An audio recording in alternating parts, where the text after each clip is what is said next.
Ang Dasol, tinaguriang the home of quality salt na binubuo ng 18 na barangay na nagtutulungan sa paggawa ng asin mula sa 100 ektarya ng lupa at nagsusupply sa Region 1, 2, 3 at Metro Manila. Sa katunayan, ang salitang asin ay pinagmulan ng pangalan ng lalawigan na ang ibig sabihin ay paggawaan ng asin. Ngayong 2025, ipinagdiriwang nila ang ika-10 taon ng Asin Festival, isang makulay na pagdiriwang ng yaman ng kalikasan at kultura. Ang Asin Festival ng Dasol, Pangasinan ay ipinagdiriwang bilang pasasalamat kay Saint Vincent Ferrer, ang patron saint ng bayan. Ang festival ay isang pagkakataon para sa komunidad na ipakita ang kanilang debosyon sa santo, na nagbibigay ng proteksyon at gabay sa kanilang mga gawain. Isang panibagong paglalakbay na puno ng saya at kulay ang muling sasalubong sa atin. Ako si Izzy, ang inyong travel queen, at ngayon ay sama-sama nating saksihan at tuklasin ang makukulay na palamuti, masiglang musika at kakaibang galawan na patuloy na bumubuhay sa diwa at kasiyahan ng bayan ng Dasol. Dito sa Ganda Mo, Pangasinan! Simulan na ang pasyalan! Pumasyal sa Pangasinan, balikan ang lahat ng papasaya. Kanilang klasin ang taglay na ganda, siguradong mag-enjoy ka. Kanilang pumasyal sa Pangasinan, balikan ang lahat ng papasaya. Kanilang klasin ang taglay na ganda, siguradong mag-enjoy ka. Kanilang Pangasinan!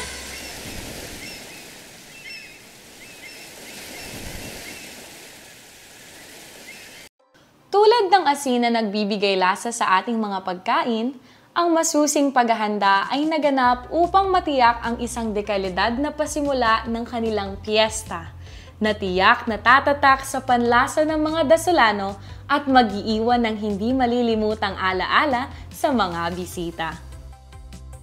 I declare our Town Fiesta and Asin Festival 2025 open. Maraming salamat po.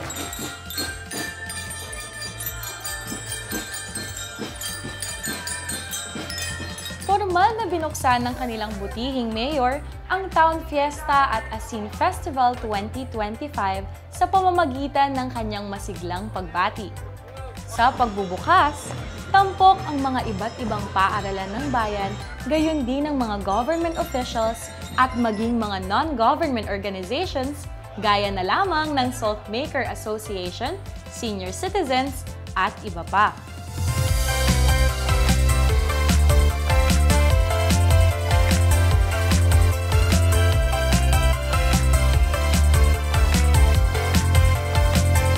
Ginawa nating mas exciting dahil po sa ating maigting na preparation ang ating 2025 Dasol Town Fiesta and Asin Festival. Ang ating pong Miss Asin ay nag-upgrade po ng kanilang mga talento at ginawa po nilang moderno ang kanilang mga pagtatanghal. Taon-taon po challenging ang paghahanda para sa piyesta. Pero this year, extra challenging. Gawa nga po ng aming convention center ay ongoing construction. So we had to produce same equal venue as our previous plaza or gymnasium, which dun kami lagi nag-fiesta, nagkakandak ng festivities. So this year, we have to do it ngayon dito lahat po sa open field. And these facilities that we have, constructed lang to in 10 days. So that's the extra challenge that we had this year. So we are continuing to improve. And after po ng every festivities, meron po kaming tinatawag na debriefing para po malaman namin kung saan kami nagkulang at saan naman po yung magandang nagawa namin this year. And yun po ang pinagbabatayan namin para po continuously ay ma-improve po ang pagdiriwang ng aming kapestahan. Sa pagpasok ng Asin Festival, hindi lamang ang asin ang bituin ng selebrasyon, kundi ang bawat ngiti na namumutawi sa mga mamamayan. Ang taunang pagdiriwang ng bayan ay isang kapanapanabik na pagsasama-sama ng mga puso at damdamin, kung saan ang bawat tao ay nagdadala ng kanilang kwento at saya.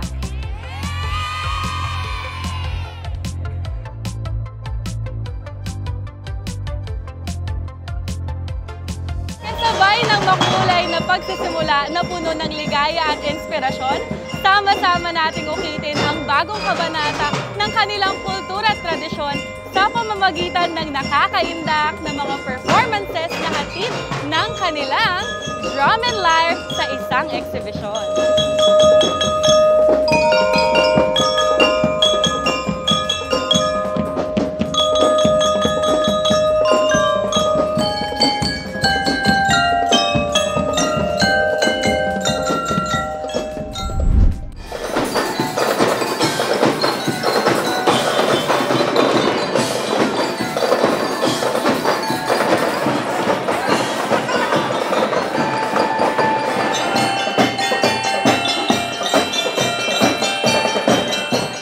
Magiging buo ang isang fiesta kung walang kasamang tugtugan at sayawan. Ito'y nakaukit na sa puso ng bawat Pinoy. Bawat hampas ng tambol, tunog ng xylophone at makulay na indak ng mga majorette dancers ay nagdadala ng masiglang damdamin at bumubuo sa isang hindi malilimutang karanasan para sa mga Dasolano.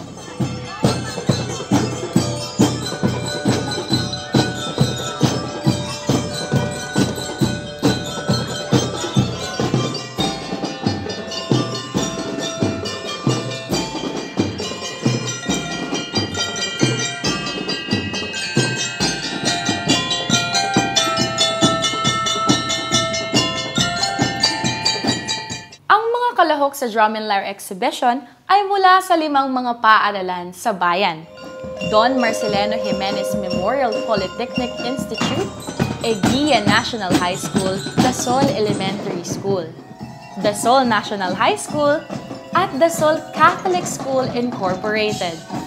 Humigit kumulang 100 ang miyembro ng bawat grupo na naglalayong magpaindak sa lahat ng manonood sa pamamagitan ng kanilang pagtugtog at pagsayaw sa loob ng higit 15 minuto.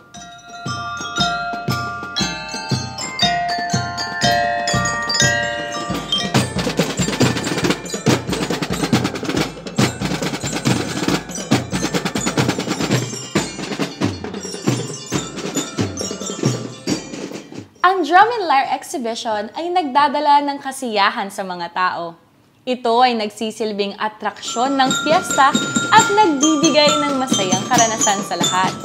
Sa bawat salin ng musika at galaw, nagiging buhay ang kasanayang nag-uugnay sa mga Dasolano bilang isang masayang komunidad.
Ng pagbubukas na ginawa ng mga taga-Dasol sa kanilang ika-10 Asin Festival. At talagang mas pinaganda ito ng mga naggagandahang performers sa kanilang Drum and Lyre Exhibition.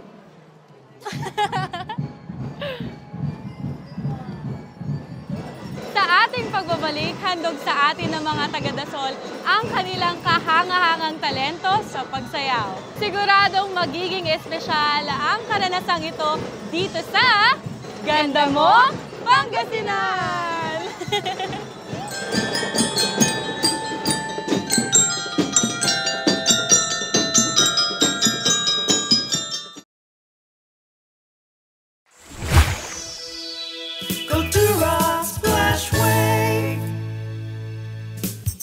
Have fun and enjoy the sun. Family and friends as one. Welcome to Cultura Splash Wave, a world-class resort nestled at the foot of the mountains. Have fun with the different waves at our amazing wave pool. Be thrilled at the heart-pounding giant slides. Swim to your heart's content at the uniquely designed dolphin pool. Be a child again with your family and friends at the Water Factory. Enjoy the comforts of your home at the spacious, elegantly furnished, air-conditioned rooms. Celebrate the best times of your lives at Juliet's Legacy Hotel and Pavilion. Face your fears at our Skywalker. Relax and find your calm at our Fish Spa. Located at Ceres, Pugo, La Union. Live the adventurous life with Cultura Splash Wave. Join us now, come on, Cultura Splash Wave. Cultura Splash Wave. Come have fun and enjoy the sun. Family and friends as one. In the waters, join us now, come on, Cultura Splash Wave. See you there. Cultura Splash Wave.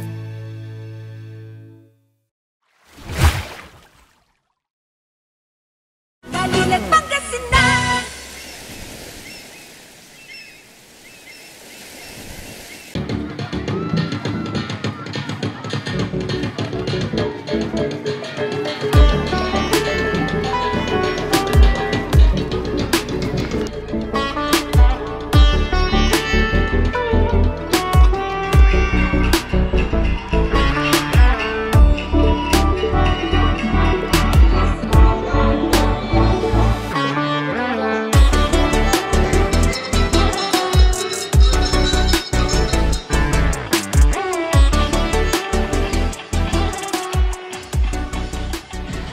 Sa makulay na pag-uumpisa ng Asin Festival, let's move forward and feel the groove kasama ang mga mananayaw sa bayan ng Dasol. Halina't saksihan ang nakabibilib na mga galawan na tiyak na magdadala ng aliw at saya sa ating mga puso.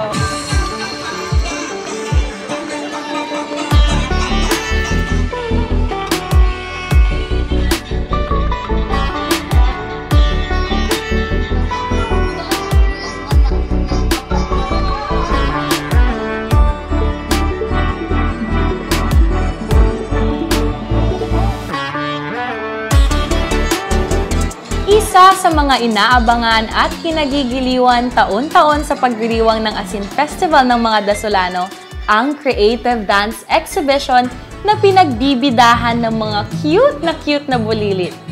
Isa itong pagtatanghal ng mga kabataan ng bayan na ang layunin ay magbigay aliw sa madla.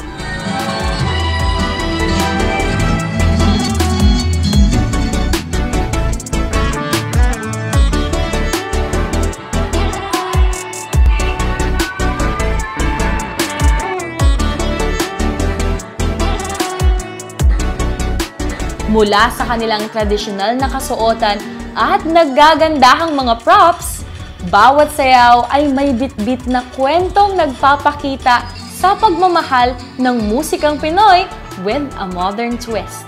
Ang ating mga mag-aaral, ginagawa na rin pong modernize pero hindi po nakakalimutan at nasi-showcase pa rin po ang kultura ng mga Dasolano.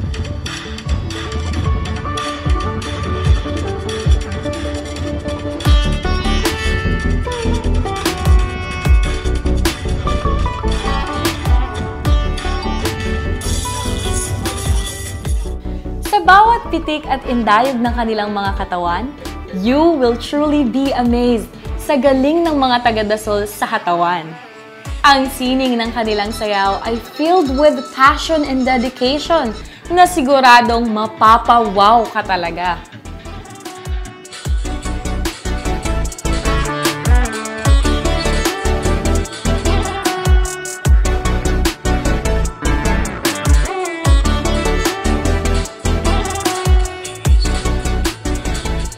Hindi pa natatapos sa mga sari-saring aktibidad na nakakabusog sa mga mata ang selebrasyon ng Asin Festival. Kaya dyan lang kayo, magbabalik ang Ganda Mo, Pangasinan!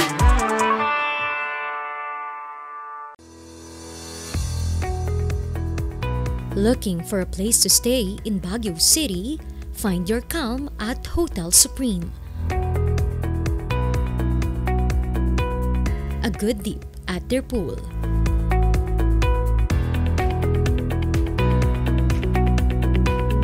Clean and comfortable rooms with a view.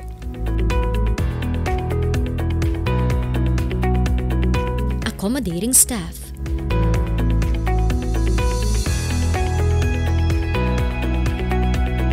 You can also enjoy a sip of coffee at their coffee shop.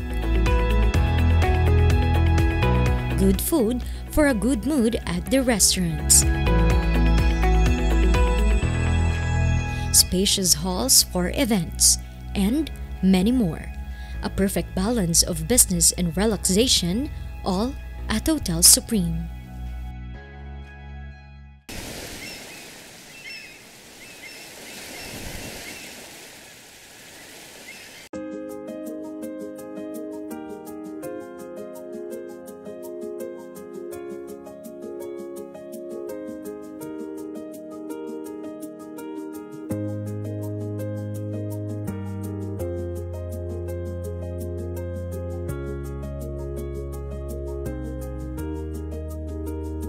Ipinararamdam ng bawat piyesta ang pagmamahal hindi lamang sa kanilang bayan, mga produktong kanilang ipinagdiriwang at mga pasyalan, kundi pati na rin ang pagmamahal sa bawat isa.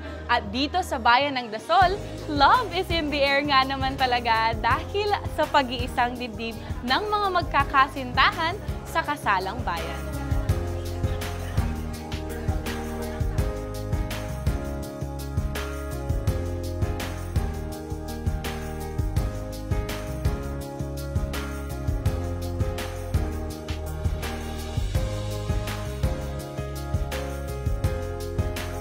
Ang asin ay dumadaan sa isang mahabang proseso upang makuha ang tamang timpla at texture na nagsisiguro ng magandang kalidad. Gaya ng proseso sa paggawa nito, dumadaan din sa isang proseso ang relasyon na nauuwi sa pagpapakasal at ang programang Kasalang Bayan ay nagbibigay ginhawa sa mga magsing-irog, gayon din sa kanilang magiging supling at maipagmamalaki ang kalidad ng kanilang pagmamahalan.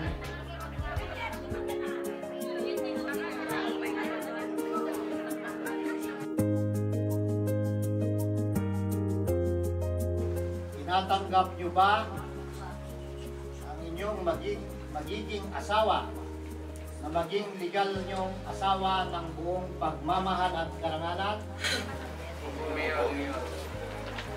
Nangangako kayo na magiging tapat ng buong tiwala, paggalang at magiging mabuting asawa. Isuot mo ang singsing na ito bilang tanda ng ating tunay na pag-ibig at katapatan sa iyo.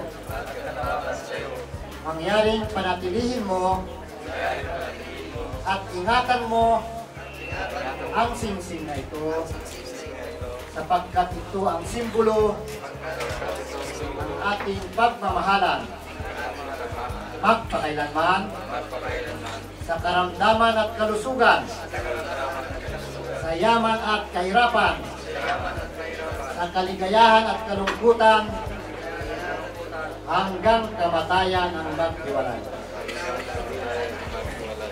Okay, sulat ka na.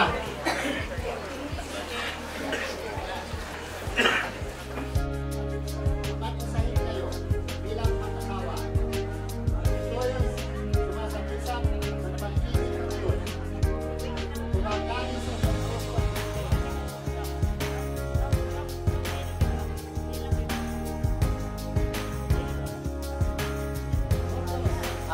pinuproklama. Kayong lahat ngayon ay legal na mag-asawa. Okay? So kayo lahat, kayo. Alam ko naman na dati nakahalikan na kayo. Lahat kayo, lahat.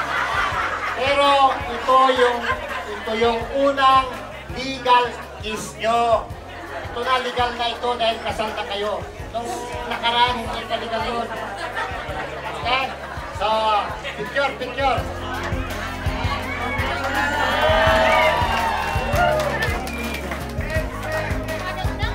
Magkita ko ng tatlo. Okay. Sabay ha? Okay, hanggang tatlo lang, mabilisan lang tayo. Okay. 1,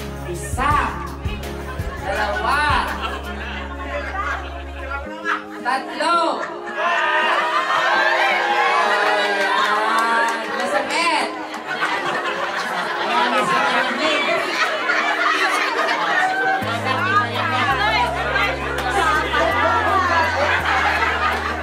So, congratulations.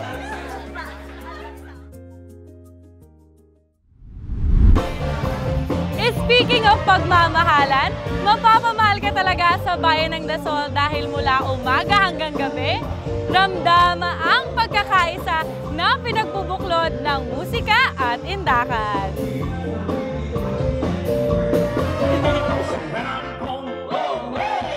You can tell your friends just what a fool I've been and laugh and joke about me on the phone. Mikey, Reggie, Hart, we might blow up until the smell. And sometime I heard be someone else, baby, who loves me no more. Love me no more. Love to the more, baby, and he's hanging around.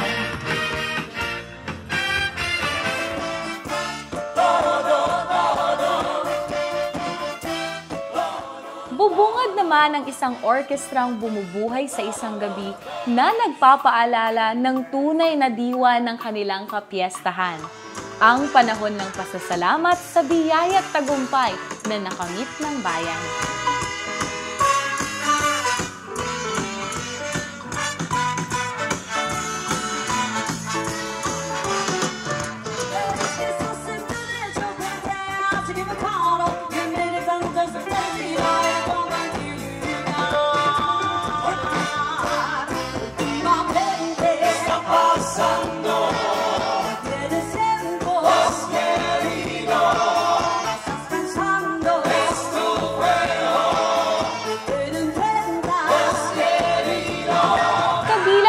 Lumahok sa kanilang community night ang mga barangay councils, LGU family, Dasol DepEd, mga organizations, at iba pang mahalagang panauhin. Sila ang saksing buhay sa isang gabi na puno ng kasiyahan at pagkakaisa.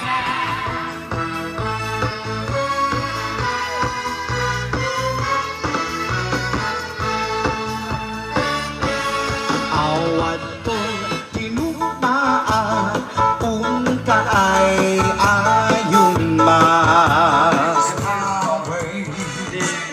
Barangay Council of Magbalan, Barangay Council of Bumadon, and Barangay Council of Magsaysay. Please join me there. For the tale, for the can spread its wings, fly away again.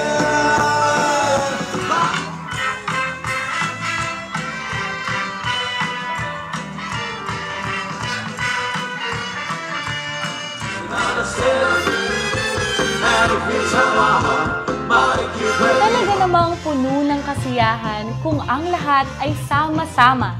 Para sa mga Dasolano, ang gabing ito ay isang espesyal na pagkakataon upang ipakita at ipadama ang pagmamahal sa bawat isa.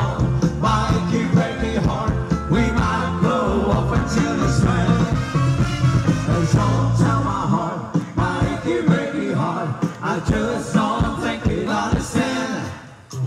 And if you tell my heart, Mikey, Reggie, Hart, we might go up until this man.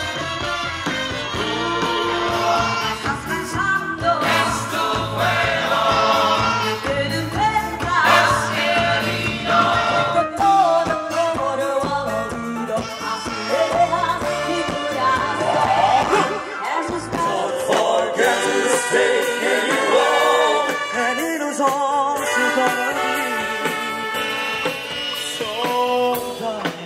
save the less for me.